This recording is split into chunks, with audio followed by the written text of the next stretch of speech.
Capítulo 18. E sucedeu que, no terceiro ano de Oséias, filho de Elá, rei de Israel, começou a reinar Ezequias, filho de Acais, rei de Judá. Tinha 25 anos de idade quando começou a reinar, e 29 anos reinou em Jerusalém, e era o nome de sua mãe Abi, filha de Zacarias. E fez o que era reto aos olhos do Senhor, conforme tudo o que fizera Davi, seu pai. Ele tirou os altos, quebrou as estátuas, deitou abaixo os bosques, e fez em pedaços a serpente de metal que Moisés fizera. Porquanto até aquele dia os filhos de Israel lhe queimavam incenso, e lhe chamaram Neustã. No Senhor Deus de Israel confiou, de maneira que depois dele não houve quem lhe fosse semelhante entre todos os reis de Judá, nem entre os que foram antes dele. Porque se chegou ao Senhor, não se apartou dele, e guardou os mandamentos que o Senhor tinha dado a Moisés. Assim foi o Senhor com ele, para onde quer que saía se conduzia com prudência. E se rebelou contra o rei da Assíria, e não o serviu. Ele feriu os filisteus até Gaza, como também os seus termos, desde a torre dos atalaias até a cidade fortificada. E sucedeu, no 4º ano do rei Ezequias, que era o 7º ano de Oséias, filho de Elá, rei de Israel, que Salmanasar, rei da Assíria, subiu contra Samaria, e a cercou. E a tomaram ao fim de 3 anos, no ano 6º de Ezequias, que era o ano 9º de Oséias, rei de Israel, quando tomaram Samaria. E o rei da Assíria transportou a Israel para a Assíria, e os fez levar a Ala e a Abor, junto ao rio de Gozã, e às cidades dos Medos. Porquanto não obedeceram à voz do Senhor seu Deus, antes transgrediram a sua aliança, e tudo quanto Moisés, servo do Senhor, tinha ordenado, nem ouviram nem o fizeram. Porém no ano 14º do rei Ezequias subiu Senaqueribe, rei da Assíria, contra todas as cidades fortificadas de Judá, e as tomou. Então Ezequias, rei de Judá, enviou ao rei da Assíria, a Laquis, dizendo: Pequei, retira-te de mim, tudo o que me impuseres suportarei. Então o rei da Assíria impôs a Ezequias, rei de Judá, 300 talentos de prata e 30 talentos de ouro. Assim deu Ezequias toda a prata que se achou na casa do Senhor e nos tesouros da casa do rei. Naquele tempo cortou Ezequias o ouro das portas do templo do Senhor, e das ombreiras, de que ele, rei de Judá, as cobrira, e o deu ao rei da Assíria. Contudo enviou o rei da Assíria a Tartã, e a Rabi-Saris, e a Rabsaqué, de Laquis, com grande exército ao rei Ezequias, a Jerusalém, subiram, e vieram a Jerusalém.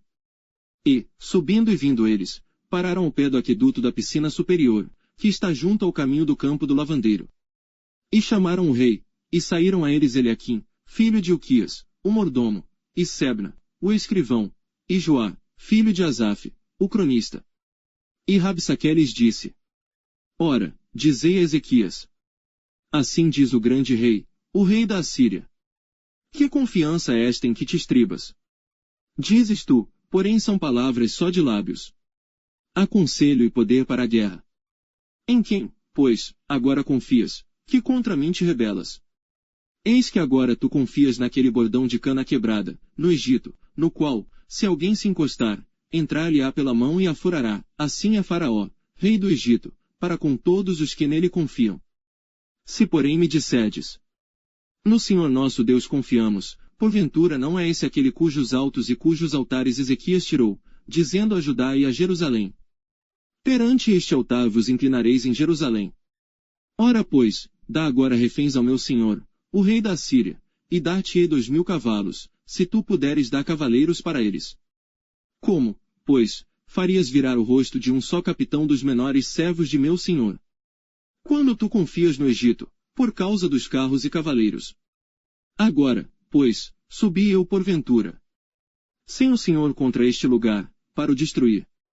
O Senhor me disse: Sobe contra esta terra, e destrói-a. Então disse Eliaquim, filho de Ilquias, e Sebna e Joá, a Rabsaqué: Rogamos-te que fares aos teus servos em siríaco, porque bem o entendemos, e não nos fares em judaico, aos ouvidos do povo que está em cima do muro. Porém Rabsaqué lhes disse: Porventura mandou-me meu senhor somente a teu senhor e a ti, para falar estas palavras e não antes aos homens, que estão sentados em cima do muro, para que juntamente convosco comam o seu excremento e bebam a sua urina. Rabsaqué, pois, se pôs em pé, e clamou em alta voz em judaico, e respondeu, dizendo: ouvi a palavra do grande rei, do rei da Assíria. Assim diz o rei. Não vos engane Ezequias, porque não vos poderá livrar da sua mão. Nem tampouco vos faça Ezequias confiar no Senhor, dizendo: certamente nos livrará o Senhor, e esta cidade não será entregue na mão do rei da Assíria. Não deis ouvidos a Ezequias, porque assim diz o rei da Assíria. Contratai comigo por presentes, e saí a mim, e coma cada um da sua vide e da sua figueira, e beba cada um a água da sua cisterna. Até que eu venha, e vos leve para uma terra como a vossa, terra de trigo e de mosto, terra de pão e de vinhas, terra de oliveiras, de azeite e de mel, e assim vivereis, e não morrereis, e não deis ouvidos a Ezequias, porque vos incita, dizendo: o Senhor nos livrará. Porventura os deuses das nações puderam livrar, cada um a sua terra, das mãos do rei da Assíria. Que é feito dos deuses de Amate e de Arpade? Que é feito dos deuses de Sefavaim, Rena e Ivea? Porventura livraram a Samaria da minha mão. Quais são eles, dentre todos os deuses das terras, que livraram a sua terra da minha mão, para que o Senhor livrasse a Jerusalém da minha mão? Porém calou-se o povo, e não lhe respondeu uma só palavra. Porque mandado do rei havia, dizendo: não lhe respondereis. Então Eliaquim, filho de Ilquias, o mordomo, e Sebna, o escrivão, e Joá, filho de Asaf, o cronista, vieram a Ezequias com as vestes rasgadas, e lhe fizeram saber as palavras de Rabsaque.